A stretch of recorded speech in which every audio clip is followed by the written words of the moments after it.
अस्सलाम वालेकुम।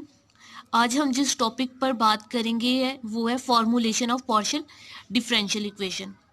Partial differential equation की फॉर्मेशन किस तरह से करते हैं।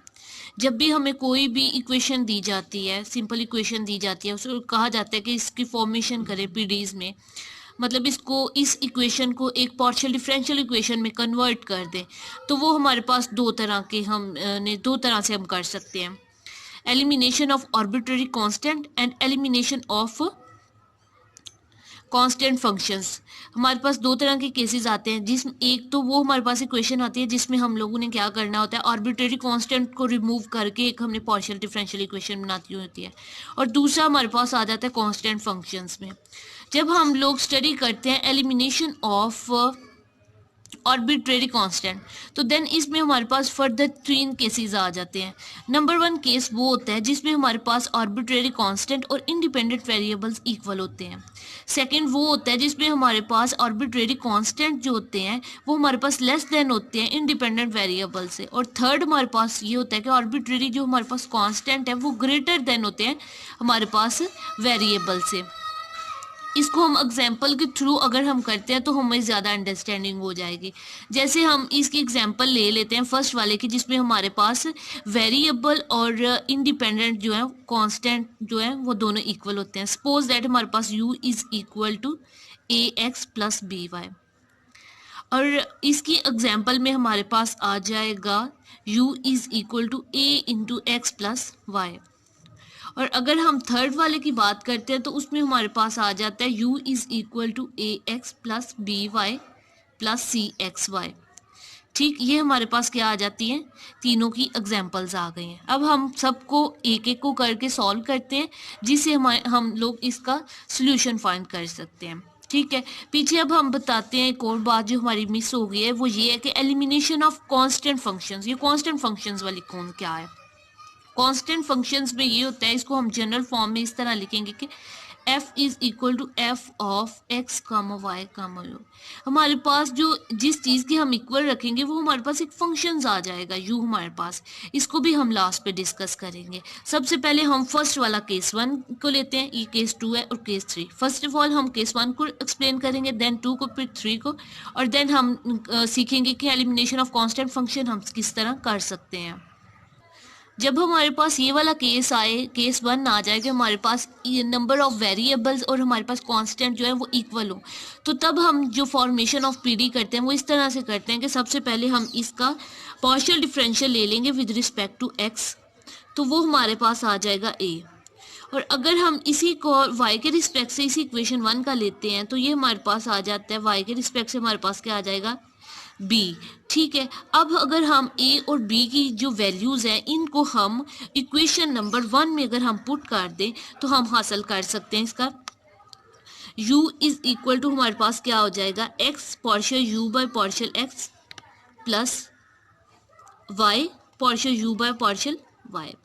हम लोग अगर हम एज इट इज़ आप देखें तो मुझे इधर पुट करना चाहिए था partial u by partial x, लेकिन ये एक रूल है कि हमें हमेशा से जो चीज़ कॉमन ली जाती है या ऑपरेटर से पीछे हमेशा लेफ़्ट साइड पे वो लिखी जाती है, इस वजह से मैंने इसको इस तरह से लिखा।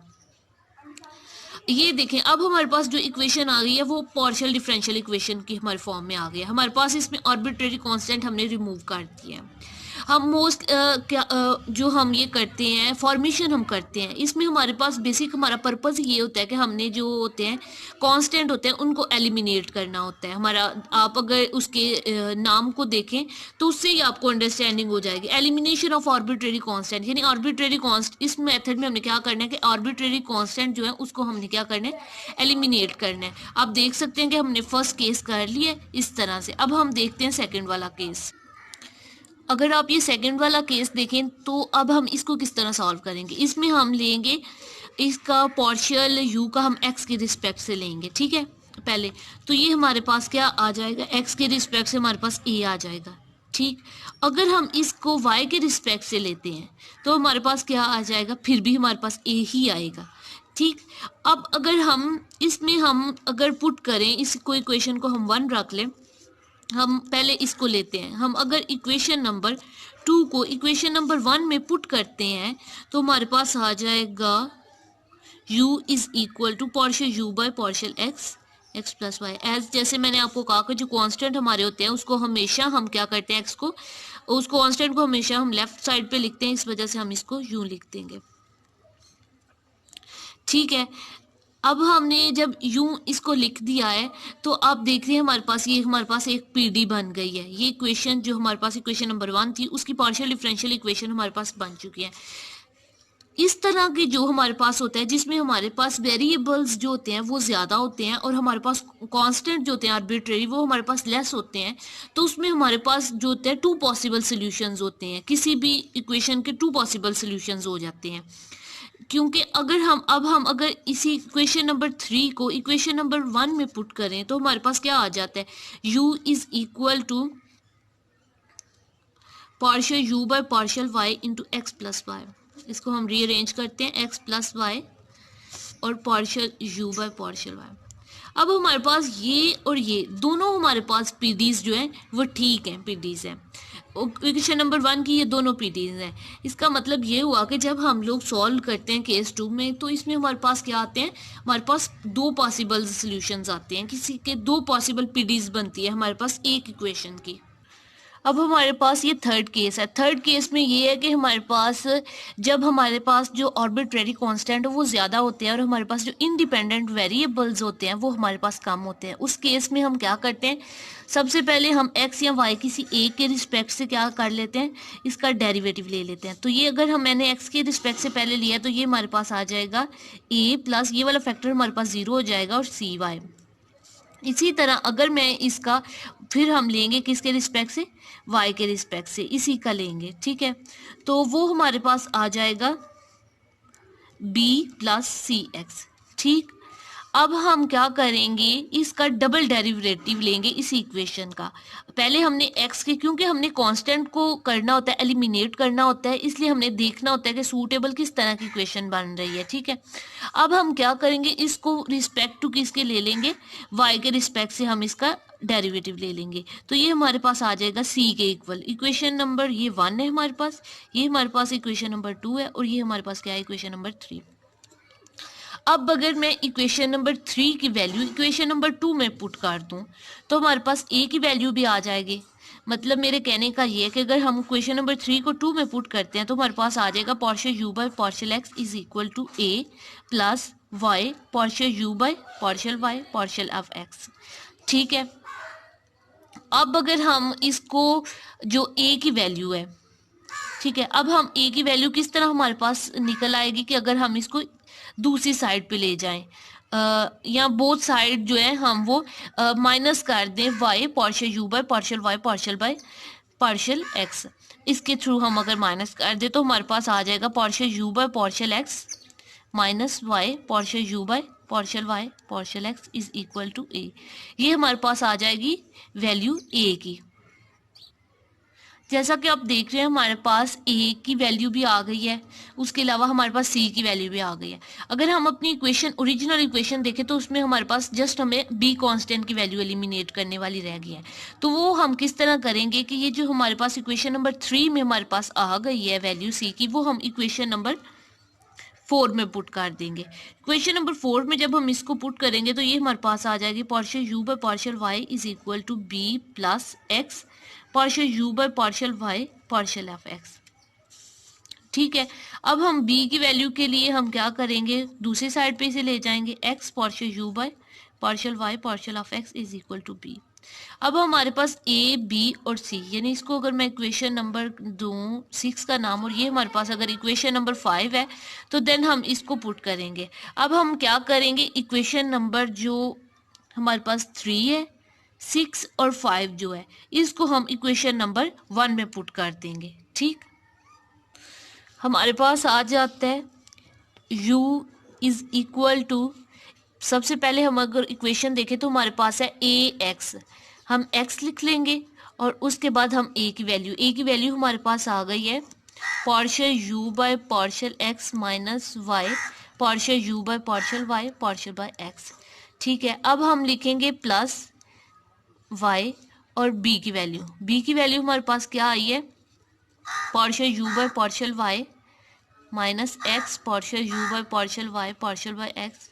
ठीक, अब हम लिखेंगे क्या इक्वेशन में है, प्लस सी एक्स वाई। अब हम लिखेंगे प्लस एक्स वाई और सी की वैल्यू हमारे पास आई थी partial u by partial y partial x. अब हम इस इक्वेशन को सॉल्व करेंगे। ठीक है, तो अगर हम इसमें x को अंदर मल्टीप्लाई करते हैं तो हमारे पास आ जाता है x partial u by partial x minus x y partial u by partial y partial x. अब क्या आएगा, अब हम y को अंदर मल्टीप्लाई करते हैं, plus y partial u by partial y minus x y partial u by partial y partial by x plus x y partial u by partial y partial by x.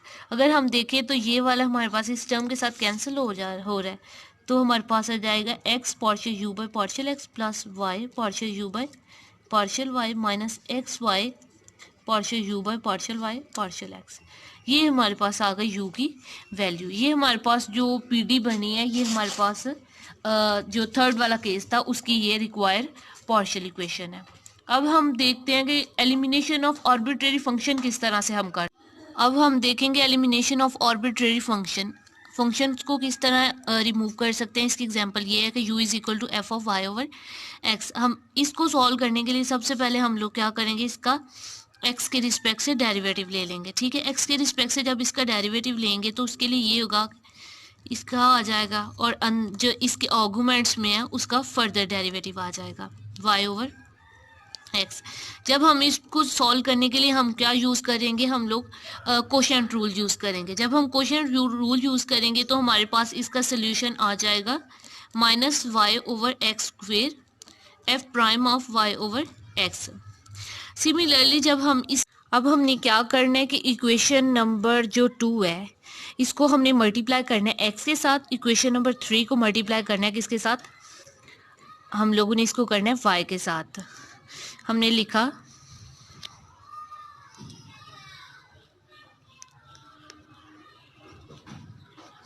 Equation number 2 with x and equation 3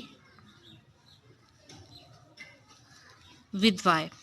अब जब हमने इसको किया, whole equation को multiply किया, जब हमने equation number 2 को मल्टीप्लाई किससे किया, x के साथ, तो हमारे पास आ जाना है x partial u by partial x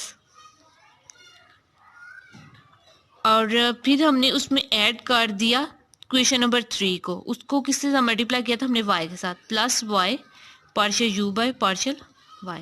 अब हमने दोनों की इक्वेशंस की जो राइट साइड है वो लिख देनी है। हमारे पास जो इक्वेशन नंबर 2 बन जाएगी minus y over x f prime of y over x, साथ आ जाएगा प्लस इक्वेशन नंबर 3 हमारे पास बन जाएगी y over x f prime of y over x. तो ये हमारे पास ओवरऑल ये दोनों आपस में टर्म्स कैंसिल हो जाती हैं, तो हमारे पास जो पीडी बनती है वो है partial u by partial x plus y partial u by partial y is equal to 0। इसमें हम लोगों ने क्या करना था, सिंपल हम लोगों के पास जो इक्वेशन थी उसका हमने डेरिवेटिव ले लेना था x के रिस्पेक्ट से और y के रिस्पेक्ट से। जो हमारे पास आना था उसमें हमने दोनों इक्वेशन को देखना था कि किस तरह हमारी दोनों इक्वेशन की जो हमारे पास राइट साइड है वो 0 हो सकती है। यानी हम लोगों ने कांस्टेंट फंक्शन वाली जो आर्बिट्रेरी फंक्शन वाली जो वैल्यू है वो हमने क्योंकि एलिमिनेट करनी थी। हमने देखा कि अगर हम इक्वेशन नंबर 2 को x के साथ मल्टीप्लाई करें, इक्वेशन नंबर 3 को y के साथ मल्टीप्लाई करें, तो हमारे पास ये इक्वेशन जो है वो ये वाली साइड जो है राइट साइड है एलिमिनेट हो जाती है, 0 आ जाती है दोनों को ऐड करें तो।